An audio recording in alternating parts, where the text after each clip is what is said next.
大家好，欢迎收看今天的节目。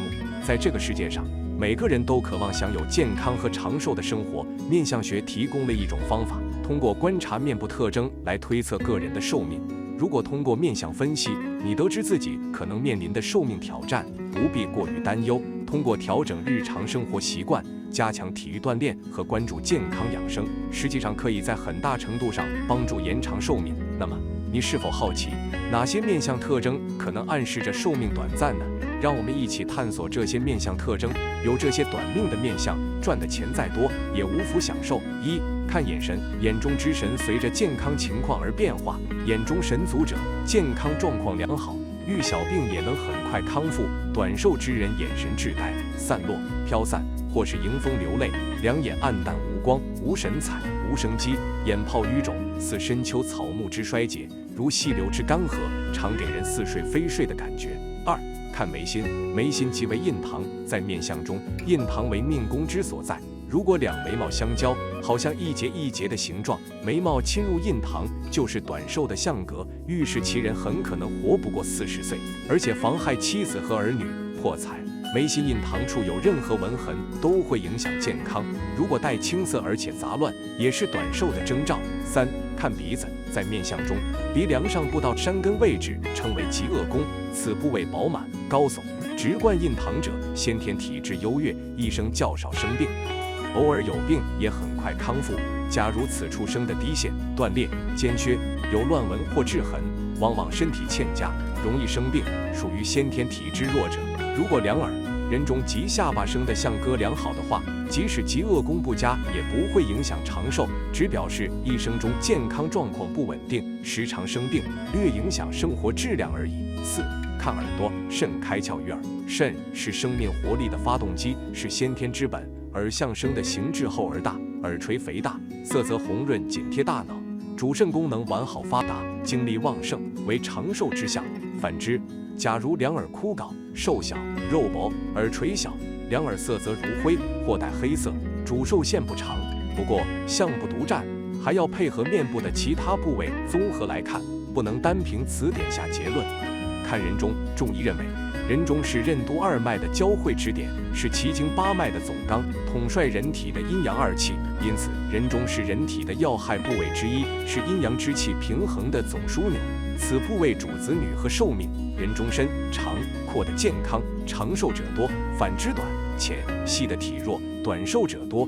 假如人中生的浅而短，或者几乎从正面看不到人中，其人一定寿命不长。六、看法令，法令位处鼻翼两旁，看起来只是两条普通的纹理，但却代表了一个人的威信、名誉、晚年运势和寿元。法令越长，寿命也越长。法令长不到嘴角，必然短寿。法令正好与两嘴角齐，不被饿死，也因食道方面的疾病致死。若在中年以后，法令仍然未见增长，甚至不过口，一般代表短寿。流年56至57岁的运势更见反复，即使寿元能过60，晚年运势亦恐不佳。不过，一个人即使法令纹深长，若其印堂暗淡无光，口型欠佳，唇色暗黑，仍然是好运难求，事业难成。若法令末端向嘴唇下的位置屈入，形如包围着口部之状，亦主凶，晚年生活艰苦，亦有大病小痛缠身，运至70左右更有生命之余。七、看下巴，在面相学中分析一个人的寿命长短，通常会首先关注几个关键的面部特征：两耳、人中以及极恶宫。这些部位的形态和特征被认为能够显著反映一个人的健康和寿命。如果在这3个重要部位中有2个不符合传统面相学中关于长寿的标准，那么通常这个人的下巴会表现为短促而尖削的形状。此外，面部的水星位和地格位也可能表现出低陷和狭窄的特征。这样的面相配置通常预示着2个可能的结果：一、晚年运势破败。具有上述面相特征的人，可能在晚年面临多种挑战，包括健康问题、财务困境或人际关系的紧张。这些因素共同作用，可能导致他们的晚年生活质量下降，未能享受到一个平静和满足的退休生活。二、寿元不高，这种面相的人可能难以达到长寿。根据面相学的理论，面部的某些结构和特征与个人的生命力和健康密切相关。不利的面相标志，如短促尖削的下巴和低陷的水星、地格位，可能暗示身体的某些机能不强，从而影响寿命。8.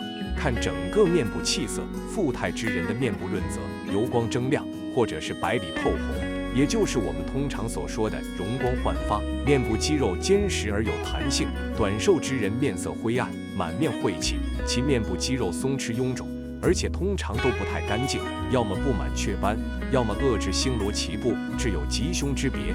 黑色和红色的痣为吉，青色、黄色、咖啡色、紫色等等颜色的痣为凶，痣的位置也有吉凶。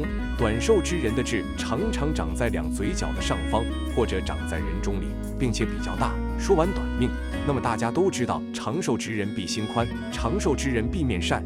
一个人是否能长寿，除了命运主宰的因素外，心境是起决定作用的。而一个人的心境好坏，可以从其面相中反映出来。正所谓相由心生，便是这个道理。那么下面一起来看看长寿之人都有哪些面相特征吧。1. 脑后枕骨丰满的人长寿。枕骨在脑后正中偏下的部位，由于睡觉时它首先接触枕头，所以叫枕骨。这个骨头要连肉而起，不能过于孤零零地独露在外。脑后的枕骨丰满的人长寿。2. 鼻梁中部隆起可长寿。相学中认为鼻子要丰满端正，鼻梁挺直，鼻梁骨不能有塌陷。太乙照神经中说，年寿隆起者寿。年寿是指鼻子的中部，鼻梁中部隆起者可以长寿。3. 人中身者长寿。人中者，沟渠之象也。只有伸长体内的体液，才能通畅运行，这样才会对身体有利。神象全编中说，人中伸而长者长寿。这个部位伸长、端正而直的人可以长寿。4. 牙齿整齐坚固可长寿。牙齿为肾的花朵，代表着一个人的健康。如果一个人的牙齿长得整齐而坚固的话，这种人大多肾气充足，骨气充沛，身体健康状况良好，精神头非常足，精力充沛，很有活力，做事主动而积极，性格坚毅，很有主见和魄力，不喜欢犹犹豫豫、唯唯诺诺，意志力坚韧，决定的事情就不会轻易的动摇，事业上容易获得成功，一生不会出现大起大落的现象。在《太乙照神经》中也有这样的描述：齿排齐坚固者为长寿。眉毛长垂可长寿。眉毛被称为保寿宫，可见它与人的生命有关系。神象全编中说到，眉毛长垂，高寿无疑，就是说眉毛高长而眉尾下垂的人高寿无疑。职业医学家。6. 耳形耸高而长可长寿。耳朵与肾脏有着密切的关系，而肾能力的强弱又直接影响到寿命的长短。耳朵要轮廓分明，垂足贴肉，色泽鲜艳红润，耳门扩大，耳肉红而尖厚，耳形耸高而长，这样的人是长寿之人。7.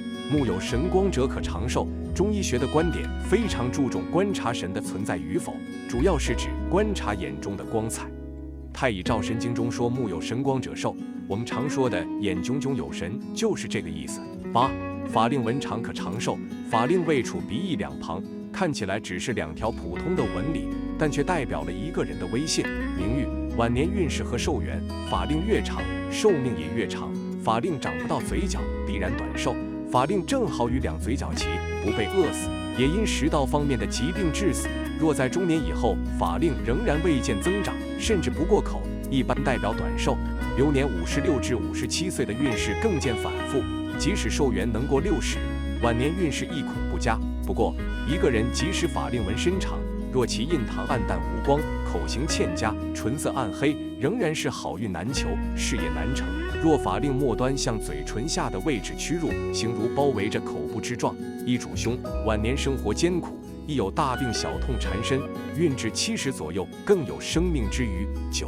面部润泽可长寿。富态之人的面部润泽油光铮亮，或者是白里透红，也就是我们通常所说的容光焕发，面部肌肉坚实而有弹性。短寿之人面色灰暗，满面晦气，其面部肌肉松弛臃肿，而且通常都不太干净，要么布满雀斑，要么遏制星罗棋布，致有吉凶之别。黑色和红色的痣为吉，青色、黄色、咖啡色、紫色等等颜色的痣为凶，痣的位置也有吉凶。短寿之人的痣常常长在两嘴角的上方，或者长在人中里，并且比较大，是握力大可长寿。人到了老年之后，你与他握手，当感到老人的手特别有力，那么这就是长寿的标志。手握力来源于肝，握力大，肝功能健康，肝健康人就长寿。好了，今天的分享就到这里，愿您时时心清静，日日是吉祥，期待下次与您的分享。